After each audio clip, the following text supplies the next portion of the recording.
Hello guys. போன வீடியோல நம்ம எதெல்லாம் பத்தி பார்த்தோம் அப்படின்றத வந்து ஒரு ஓவர்வியூ மாதிரி தரேன். அதாவது ஃபர்ஸ்ட் சைபர் செக்யூரிட்டினா என்னன்னு பார்த்தோம். அதுல வந்து என்னென்ன கரியர்ஸ் இருக்கும் அதை பத்தி சொல்ல போறேன்றத வந்து சொல்லியிருந்தேன். இது அதோட பார்ட் 2 தான்.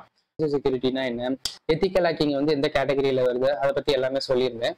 ஸோ இந்த வீடியோல வந்து எதை பத்தி பார்க்க போறோம் அப்படின்னா கரியர்ஸ் பத்தி பார்க்க போறோம். அதாவது சைபர் செக்யூரிட்டினா அதுல என்னென்ன கரியர்ஸ் இருக்கு அப்படின்றத பத்தி பார்க்க போறோம். அண்ட் நீங்க எப்படி வந்து படிக்கலான்றத பத்தியும் சொல்ல போறேன். அண்ட் வேரியஸ் பிளாட்ஃபார்ம்ஸ் இதுல நீங்க என்னென்ன யூஸ் பண்ண முடியும் நான் அதை பத்தியும் சொல்ல போறேன். ஸோ வீடியோவில் வந்து உள்ள போகலாம். இந்த வீடியோவோட ஃபர்ஸ்ட் பார்ட் பார்க்கல அப்படின்னா அந்த வீடியோ வந்து பார்த்துட்டு வந்துருங்க. அப்போனா தான் உங்களுக்கு வந்து நான் என்ன சொல்லியிருந்தேன்றது வந்து புரியும். ஸோ மறக்காம அதை பார்த்துட்டு வாங்க. கரியர்னு பார்க்கும்போது அஃபென்சிவ் செக்யூரிட்டி, அதாவது ரெட் டீமுக்கு வந்து தனி கரியர் பார்த்துருக்கு அண்ட் ப்ளூ டீமுக்கு வந்து தனி கரியர் பார்த்துருக்கு. அதாவது டிஃபென்சிவ்க்கு. இப்போ நம்ம ஃபர்ஸ்ட் அஃபென்சிவ் பற்றி பார்த்துடலாம். அஃபென்சிவ்னு வரும்போது நான் மெயினாக இருக்கிற 3 விஷயங்களை சொல்லிடுறேன். ஒன்று வந்து பெனட்ரேஷன் டெஸ்டிங், இன்னொன்று ரெட் டீம், மூணாவதா வந்து செக்யூரிட்டி இன்ஜினியர்.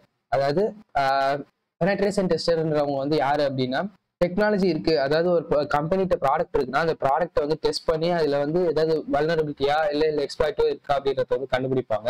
ரெட் டீமிங்கிறது வந்து அட்வைசரி, அதாவது ஒரு அட்டாக் பண்றதோ இல்லை வந்து ஃபீட்பேக் கொடுக்கறது, அதாவது எனிமியோட பெர்ஸ்பெக்டிவ்ல இருந்து ஒரு ஃபீட்பேக் தருது. இந்த மாதிரி விஷயங்கள் வந்து ரெட் டீமிங் வந்து பண்ணுவாங்க. அதாவது அவங்களோட ஒரு ஹேக்கர் பாயிண்ட் ஆஃப் வியூல திங்க் பண்ணி ஒரு பிரச்சனை இருக்குன்னா அந்த பிரச்சனைக்கு வந்து ஒரு சொல்யூஷனோ இல்லை அதை பத்தி ரிப்போர்ட்டோ வந்து தருவாங்க. அண்ட் ஃபைனலா வந்து செக்யூரிட்டி இன்ஜினியர், அவங்க என்ன பண்ணுவாங்க அப்படின்னா டிசைன் பண்றது, மானிட்டர் பண்றது. அதாவது இவங்க தான் வந்து அந்த மொத்த இன்ஃப்ராஸ்ட்ரக்சருமே வந்து டிசைன் பண்ற ப்ராசஸ்.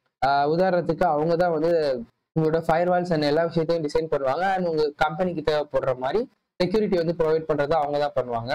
ஏன்னா அவங்களால தான் வந்து network systems and access level எல்லாத்தையும் வந்து மெயின்டைன் பண்ண முடியும். இது மூலியமா வந்து சைபர் அட்டாக் வந்து ப்ரிவென்ட் பண்ணுவாங்க. அண்ட் நான் ஏற்கனவே சொன்னேன் இது ஒரு ஹியூஜ் டாபிக் அப்படின்ட்டு, அதனால எங்க ஆரம்பிக்கிறதுன்னு தெரியாது.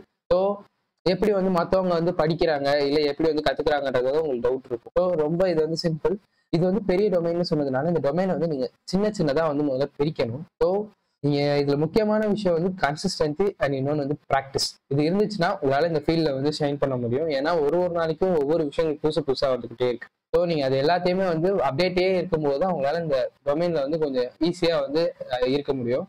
அதனால சின்னதா வந்து கத்துக்கிறதுக்கு ஒரு ஹேபிட் வந்து பில்ட் பண்ணிக்கோங்க. ஸோ ஒரு ஜாப் வந்து வேணுன்றதுக்கும் போது இந்த மாதிரி தான் நீங்க வந்து பில்ட் பண்ணணும் உங்களோட ஸ்கில்ஸை. சின்னதா ஆரம்பிச்சு அண்ட் ஃபைனலா வந்து பிகர் டாபிக்ஸ் வந்து போகணும். ஸோ அதை பத்தி அடுத்து வந்து பேசலாம். ஏன்னா அந்த வல்னரபிலிட்டின்றது சாஃப்ட்வேர்லயும் இருக்கலாம் இல்லை ஹார்ட்வேர்லயும் இருக்கலாம். ஸோ ரெண்டத்தையுமே வந்து நம்ம வந்து செக் பண்ற மாதிரி தான் இருக்கும்.